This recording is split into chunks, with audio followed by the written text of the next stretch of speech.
네, 이재준 작가님과 함께하고 있고요. 작가님, 오늘 그 1위 채널을 좀 골라주셔야 되는데 네. 어떤 점에서 1위를 또 골랐는지 함께 평가도 들려주시죠. 네, 오늘 1위 채널은 지난주에도 제가 2대1을 했었는데요. 네. 오늘도 2대1로 선정을 네, 했습니다. 저희가 요즘에 성과가 참 좋습니다. 잘 꼽나 봐요. 네, 오늘 제가 예. 가장 관심 있는 그 섹터 업종은 5G를 선택했거든요. 올해 그쪽으로도 관심 많으시죠? 네, 근데 오늘 보니까 5G 종목이 3종목이나 있더라고요. 예. 네, 그래서 과반 이상을 지금 2대1에서 종목이 나오다 보니까 오늘은 섹터에 대한 비중 가중치를 가장 많이 뒀는데 네, 결국 네. 2대1로 선정을 하였습니다. 네, 5G로 쏠려 있는 게 예. 오히려 평균 점수를 높였다라는 예, 점이고, 자, 맞습니다. 꼴찌 4위 채널은요? 예. 네, 오늘 4위 채널은 예. 매일경제를 예. 선택을 이유는요? 했습니다. 일단 대부분 보니까 이 성장주들이 많긴 하더라고요. 그 언택트 관련주들이 있다는 부분들에서 일단 종목 비중이 종목 수가 너무 많았다라는 예. 거고요. 그리고 일단 뭐 최근에 좀 많이 올라갔던 종목들도 있어서 단기적인 부분에서 과열 부분들이 있는 종목들이 좀 포착이 돼가지고요. 예. 오늘은 4위로 선정을 했습니다. 네, 그러면 이제 그런 거 좀 잘 골라서 보시면 좋을 것 같습니다. 그래서 저희 주식공장에 있는 의미처럼요, 참고해 보시고요.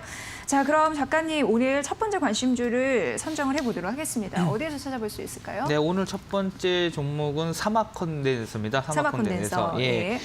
사막 컨덴서는 일단 그 IT 쪽 관련해서 이 전장 사업부를 좀 주축을 하고 있다 보면 되는데요. 특히 MLCC 관련된 부분을 이제 사막 컨덴서를 좀 보시면 될 것 같습니다. 일단 상반기에 코로나19로 인해서 IT 수요가 감소를 했고 전방 업체의 생산이 차질됨에 따라서 이 매출 감소가 실적 부진으로 결국은 연결이 되었습니다. 근데 지금 현재 MLCC 재고가 낮은 수준으로 되어 있어요. 재고 수준이 많다면은 가격이 더 떨어질 수 있고 재고 비용에 대한 부담감이 있는데 재고 수준이 낮은 상황으로 현상을 지금 유지를 하고 있기 때문에 수요 회복이 빠르게 나타나면은 그만큼 MLCC 가격이 상승이 올라갈 수 있다는 점이 좀 긍정적이다라고 생각을 하고 있고요. 이러한 부분들이 3분기부터 지금 점차적으로 실적의 개선세가 좀 나타나고 있습니다. 3분기부터요? 예, 그런 부분들이 있기 때문에 일단 좀 그에 대한 부분을 좀 포인트를 보시면 될 것 같고요. 두 번째는 자동차 쪽 관련된 부분인데 상반기 때 역시 코로나19로 부진을 했는데 하반기 때부터 좀 회복할 것으로 보고 있고요. 특히 이 사마콘데서가 LG전자 쪽 전장 사업부에 집중을 하고 있습니다. MLCC 공급을 하고 있기 때문에 그와 관련된 부분에서 일단 이 비중이 높기 때문에 LG전자 사업부와 좀 연관성이 굉장히 깊다. 근데 LG전자에서 지금 이 유럽향이나 이런 쪽으로 해가지고 전기차 확대가 있거든요. 네. 그런 부분들을 봤었을 때는 사마컨덴서에서는 이 낙수 효과가 발생할 것입니다. LG전자 사업부를 통해서 전장 사업부 통해서 결국 그런 부분들을 좀 보시면 될 것 같고요. 차트적인 측면을 말씀드리면은 일단 지금 현재 주가는 53,000원 선 정도 머물러 있습니다. 53,200원인데요. 일단 단기적인 목표가는 6만 원까지 좀 보시고 홀딩하시는 전략을 취하시면 좋을 것 같습니다. 네, 그래요. 하반기 조금 더 회복될 수 있다는 가능성이 있습니다. 우선 실적에서 긍정적인 부분이 3분기에 포착이 됐잖아요. 앞으로 기대감이 있는 그런 종목 사막 콘덴서에 대해서 말씀을 해주셨습니다. 자, 이렇게 실적 호전주 최근에는 이제 변동성 없는 그런 부분에서 실적이 눈에 띄기 때문에 말씀해 주셨고요. 자, 그럼 이제 두 번째 관심주를 가볼까요? 네, 예. 두 번째는 5G 서진 시스템입니다. 네. 이 서진 시스템 최근에 보면은 트럼프 대통령이 당선 가능성이 적어지면서 5G 관련주들이 조정을 받은 부분들이 있었거든요. 네. 근데 바이든 이 후보도 이 5G에 대한 투자를 늘리겠다 역시라는 부분들이 있었고, 네, 그렇죠. 그리고 12월에 이 옥션 107이라고 이 주파수 경매가 있을 예정입니다. 그리고 내년부터는 이 5G에 대한 본격적인 투자가 이루어질 것이고요. 주파수 경매가 끝나면 내년 한 1월, 2월에 끝나거든요.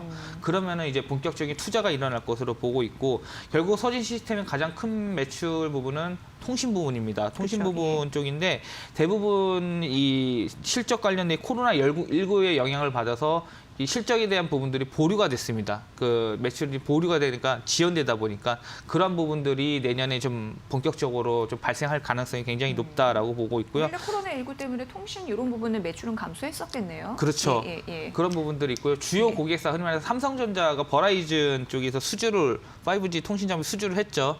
이런 부분들이 결국은 앞으로 2021년부터는 이 수주 관련된 부분들로 인해서 본격적인 매출이 발생하고 2025년까지는 이 5G 수주에 대한 부분들 모멘텀을 가지고 갈 수 있는 종목이다라면 보시면 될 것 같고요. 그리고 반도체랑 ESS 쪽 관련해서도 현재 전방 산업이 회복이 되고 바이든 이 대선 후보가 현재 그 파리 기후 협약을 재가입하겠다 네. 하는 부분들에서 친환경 정책, 그린 뉴딜 정책 관련된 부분들은 ESS에 대한 수혜를 받을 수 있다라는 점까지 받으면은 서진 시스템은 단기적인 테마까지도 같이 좀 작용을 할 수 있다 보시면 될 것 같고요. 차트적인 측면을 봤었을 때는 현재 한 42,000원 선에 있는데요. 최근에 거래량이 조금씩 증가를 하는 모습이 나왔습니다. 양봉을 2번 그리고 지금 기간 조정이 이틀째 들어가고 있는데 지금 현재는 5일선을 타고 가는 모습이 있고 그다음에 45,000원 선은 무난히 돌파 가능성이 있고요. 55,000원까지 일단 보시면서 내년 실적 했었을 때 55,000원까지 충분히 트라이 가능한 종목이기 때문에 일단 그렇게 전략을 취하시면 좋을 것 같습니다. 네. 뭐 내년 같은 경우에는 다재다능한 면모를 드러낼 것이다라고 하면서 좀 기대감이 있더라고요. 네네. 예, 그리고 무엇보다도 경제가 정상화되는 과정 속에서 수혜를 입을 수 있는 가능성이 또 언급이 되고 있어서 챙겨 보셔야 될 것 같습니다. 두 번째 관심주는 서진 시스템이었습니다. 자, 그리고 이제 세 번째 관심주 가봐야 됩니다. 네, 세 번째 종목도 5G. 네. 예, RF텍입니다. RF텍. 예, RF텍. 둘 다 뭐 서진 시스템, RF텍 둘 다 이데일리 TV의 관심주였었죠. 예. 그래서 RF텍을 말씀드리는 거는 현재 네. RF텍이 안테나 이 모듈을 납품하고 있습니다. 필터랑 안테나 부품을 조달받아서 그걸 직접 조립을 해가지고 모듈을 납품한다 보시면 될 것 같고요. 현재 지금 벤더 자체가 삼성전자 쪽 관련된 벤더로 지금 있고 그다음에 현재 캐펙스 투자를 2019년에 했습니다. 근데 그때 캐펙스가 270% 가까이 전년 대비 증가한 330억 가까이 투자를 했거든요. 그걸 통해서 기지국 안테나 연매출을 생산 규모를 2천억까지 확보를 했습니다. 캐펙스 미리 투자를 했다는 거는 5G에 대한 부분들로 선제적으로 대응을 했다라는 측면을 보시면 될 것 같고요. 4분기에 애플이 스마트폰 보급을 하기 시작했죠. 그리고 5G 가입자 수가 증가를 하면서 기지국 증설에 대한 부분들까지 좀 같이 가능성이 존재한다라고 보시면 될 것 같고요. 2021년에 이 기존 삼성에서 플래그십 A 시리즈에서 무선 충전이 확대가 되면은 안테나 채용이 확대가 증가할 겁니다. 그럼 그에 따라서 ASP도 같이 증가할 수 있다는 측면들이 긍정적이다라고 보시면 될 것 같고요.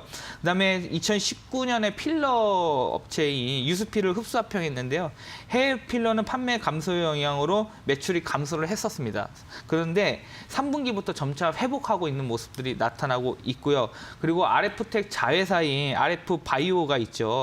벌꿀로 유래한 부분으로 해서 이 보톨리늄 톡신 관련된 부분들이 내년에서부터 생산 공장 설립이 예정되어 있다라는 부분들까지 좀 보시면은 다양한 좀 모멘텀을 가지고 갈 수 있는 이 종목이다, 매력적이다라고 보시면 될 것 같습니다. 차트적으로 말씀을 드리면은 현재 구간은 1,800원 선, 5일선을 타고 가고 있습니다. 그렇죠? 121선을 지지를 받고서 올라갔다가 3거래일 전에 한번 대량 거래가 한번 터졌죠. 350만 주 정도 터졌다가 윗꼬리 16%대 급등을 하고 윗꼬리를 달고서 내려왔습니다. 그 구간 자체는 매물 소화 과정이다. 현재 매물 소화 과정이기 때문에 현재 그런 부분들을 해소하는 부분들이 있는 거고요. 결국은 모멘텀 자체가 강력하기 때문에 일단 14,000원 선까지는 전고점 부근까지는 한번 트라이할 수 있다라고 보시면 될 것 같습니다. 네, 그러니까 5G 그 기지국의 그 안테나 맞죠? 네. 그 모듈 그런 부분이 이제 성장이 되면서 내년 같은 경우에는 실적이 점프할 가능성이 있다. 네. 이런 부분까지 살펴주셨습니다. 꼭 잘 챙겨보시기 바라겠습니다. 자, 이제 마지막으로 우리 작가님의 네. 관심주 남겨두고 있거든요. 네, 제가 이거 3주인가요? 3주 전인가?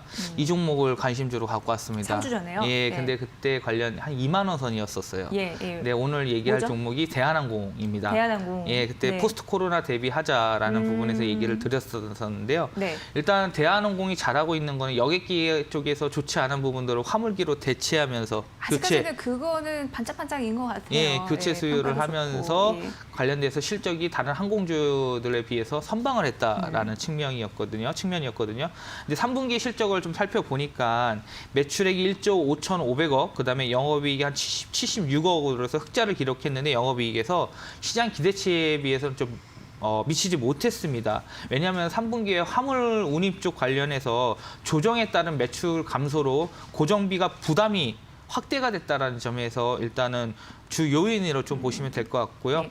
그다음에 영업 비용 같은 경우에는 유류비가 전분기 대비했을 때 600억 정도 증가를 했습니다. 다만 이 대한항공 측에서 인건비나 이런 구조 조정을 통해 가지고 기타 비용을 감소를 하면서 상쇄시켰다라는 부분청에서 있었고요. 결국 4분기를 봤었을 때 화물 호조세는 지속될 것으로 보고 있습니다. 3분기 실적 부진이 대한항공의 주가에 미치는 영향은 제한적일 것이라고 지금 보고 있고요. 네. 그리고 항공시장에서 유입될 것으로 보이는 게 바로 백신이거든요. 백신을 이제 수송할 것으로 보고 예, 있습니다. 예.